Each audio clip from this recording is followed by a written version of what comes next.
This is Evangelist George McTyre, and I would like to thank you for taking the time to observe this video message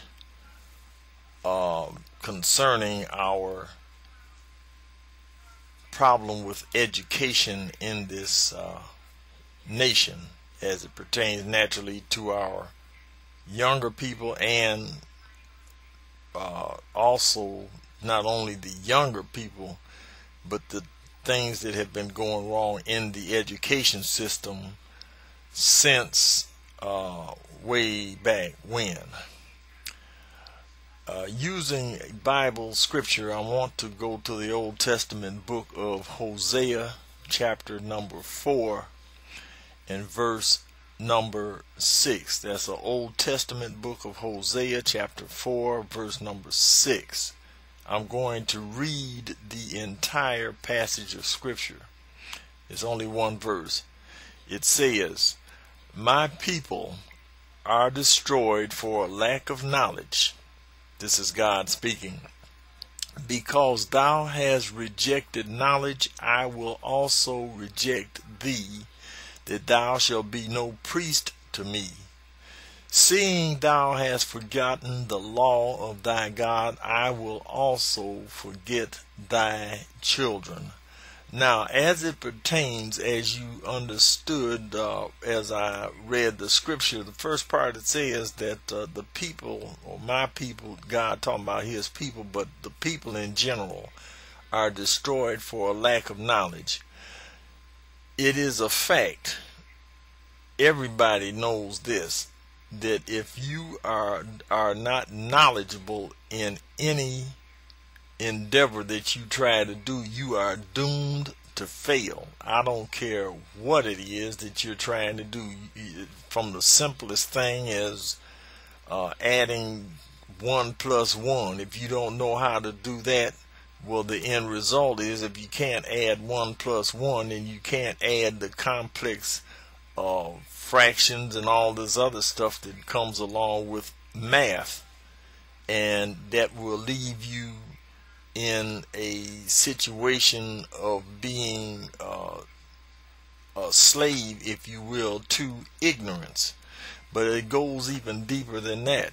If you are not knowledgeable about how a marriage should go, how families should be going, how government should be run, what people are doing and not doing, if you are not knowledgeable of the right things that should be done so that you can basically be blessed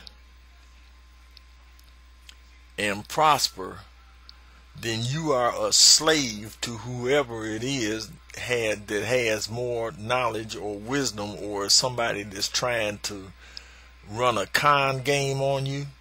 You're always going to be at their mercy. What God is talking about here is that he is saying, my people are destroyed for a lack of knowledge. Well, actually what he is talking about here is a lack of knowledge of what is right and what is wrong in his eyes.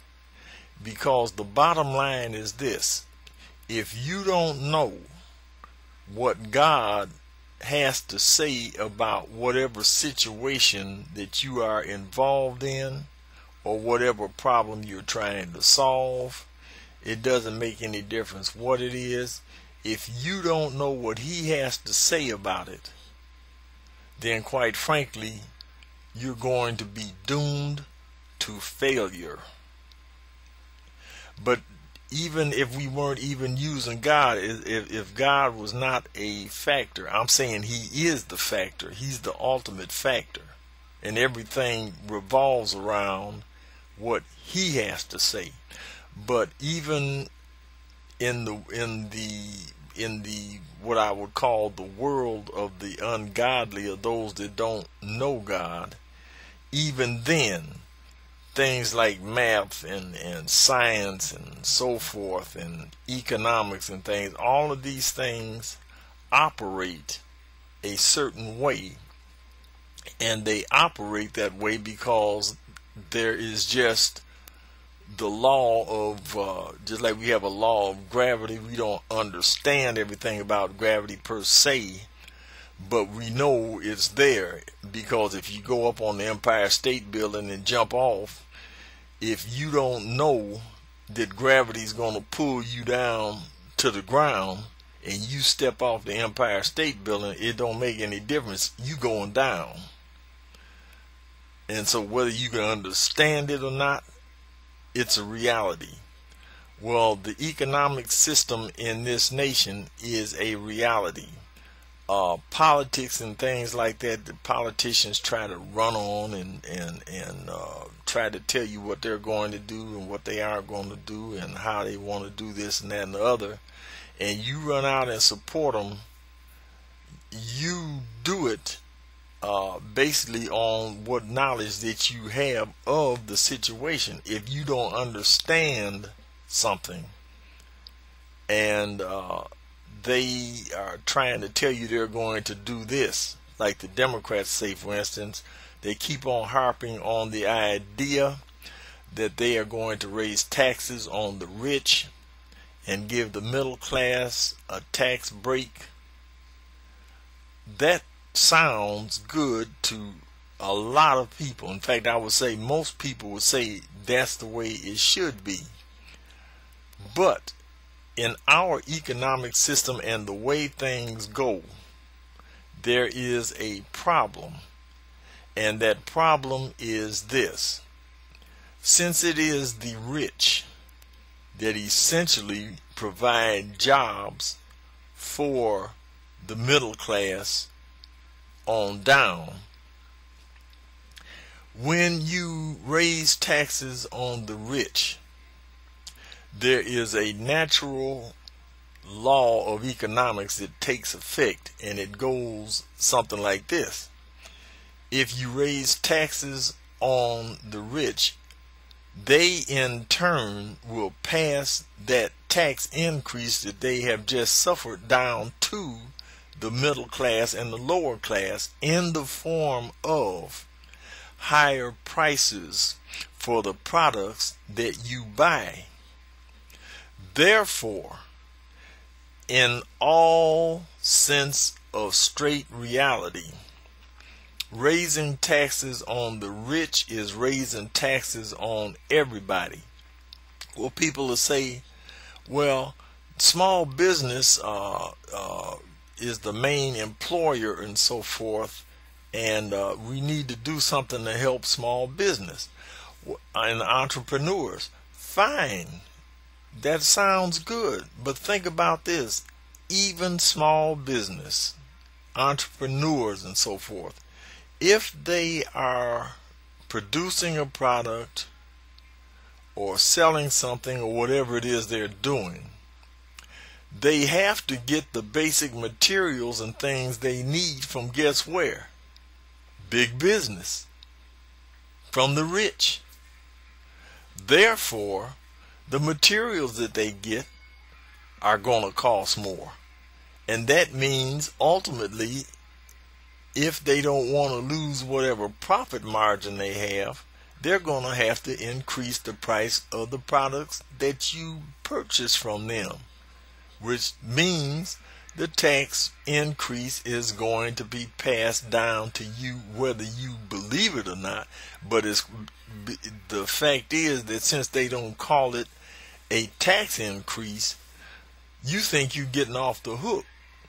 But what has happened is the cost of living increase has gone up. The cost of living has gone up because now your groceries and all that other stuff that you buy has just, the prices are going up. That's business passing the tax increase on to you. And another thing that you need to understand is this as well. Corporations do not pay taxes. Let's get that out the way right now. Corporations do not pay taxes. Well, who pays the taxes? Individuals pay taxes. And guess what individuals it is that pays the corporate taxes? The middle class and whoever it is that purchases the products of that corporation. Because after all, the corporation, when you start up a corporation, you have no money, essentially.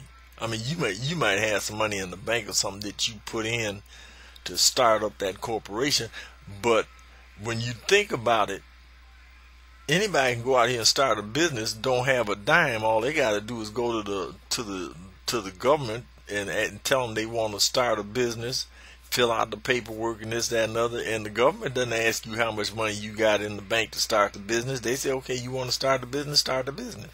So you get your paperwork, you got your business started. You might have to pay some fees or something for license things or whatever, but for the most part, you are off and running with no money starting a business. Well, how do you get the business to start making money? You gotta naturally use some of your money to get the business started to make your product. Well, then when you go sell the product, a customer buys the product, that's your income. So now government is going to tax you on that income. So where did you get the money that they had the tax from in the first place? You got it from some individual who purchased your product. So in other words, the person that purchased your product is now the one who is paying your taxes. You see what I'm saying? So don't get fooled by this stuff that the Democrats keep talking about when they talking about raising taxes on the rich and giving the middle class and the poor and so forth a tax break. There is no such thing as raising taxes on the rich and giving the poor and middle class tax breaks. It just does not happen. And you know why it doesn't happen? It doesn't happen because it's an impossibility. And that's all that I have to say about the subject right now. I got off a little bit on that because essentially all of this stuff you should learn about in school in economics. But guess what? If the public school system is not teaching you anything about economics, then you will not know what it is that the Democrats are saying that they're doing. You won't know that they're lying to you. Then too, they may not be lying to you per se, but because they themselves may not know about economics and how economics works, they might think they're doing something good, but in essence they're actually hurting everybody. And that's the job that the public schools are failing to do.